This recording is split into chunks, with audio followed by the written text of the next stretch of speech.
Hey everybody, and thank you for picking Kale-E. Today I'm going to do a video on a slow release fertilizer using my old dried up banana peels and some dried eggshells. Before we go into the steps real quickly, I just want to talk about the fertilizer.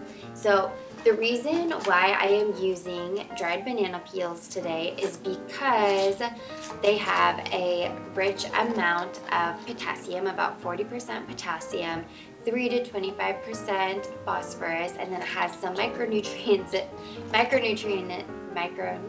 in it as well, like sulfur, magnesium, and a little bit of calcium in here.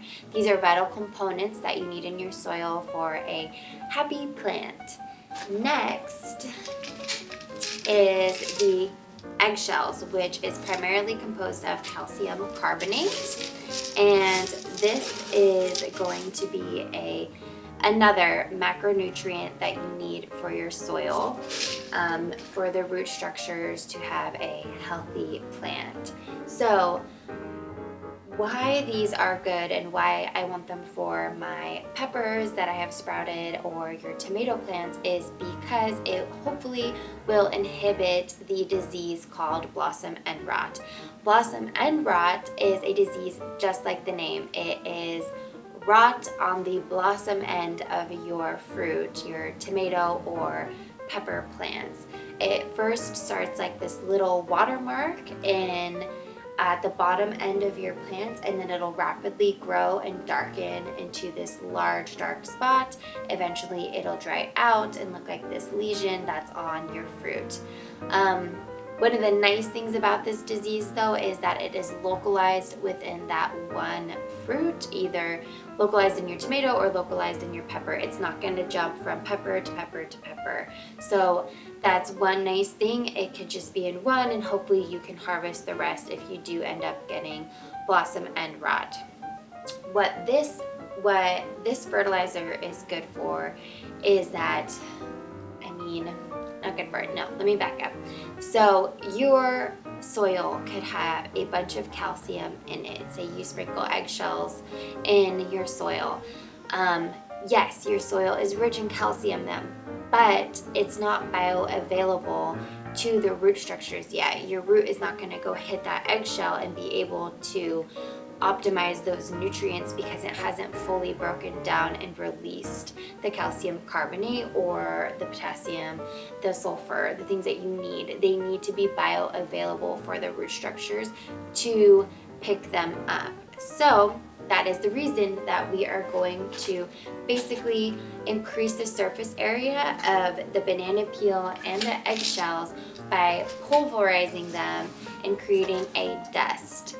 And with this dust, it becomes a slow release fertilizer that we are going to add to the plants, about a tablespoon to 2 tablespoons per each plant, and that over the next 3 to 4 months, it will break down and slowly release the big micro and macronutrients that your plants need to have a wonderful, healthy root structure and eventually wonderful, healthy stalk with your beautiful fruits or peppers or whatever you're growing this season to have a wonderful harvest for you.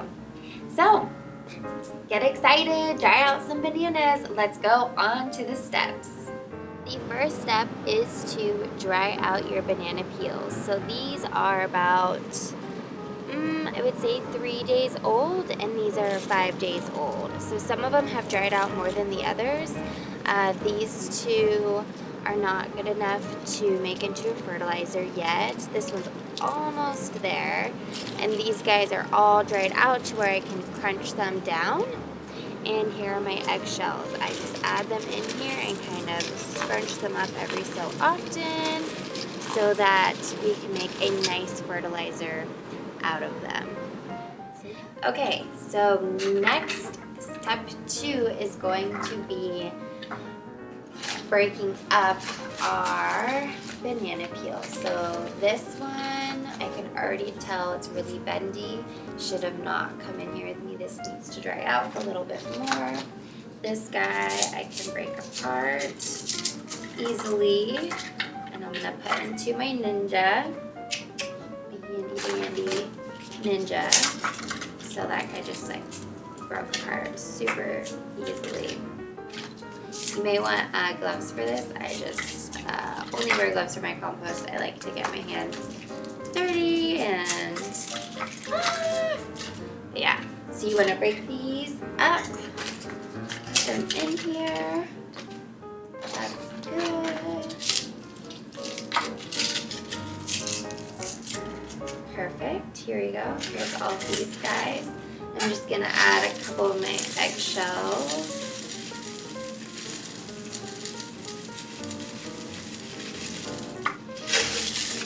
In here. It's a ton of eggshells, by the way. And I've been crumbling them up as well. So we are going to turn this into a powder form next.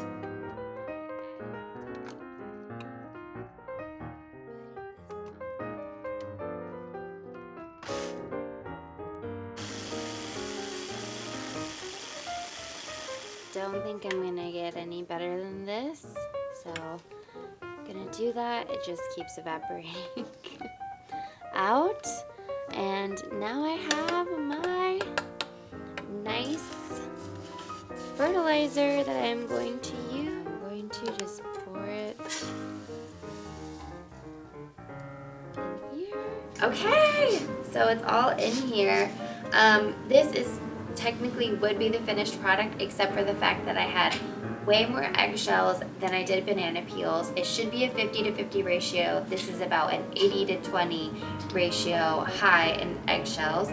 Once all my banana peels out there have dried, then I'm going to pulverize those, increase their surface area, make them more bioavailable, and add them to here.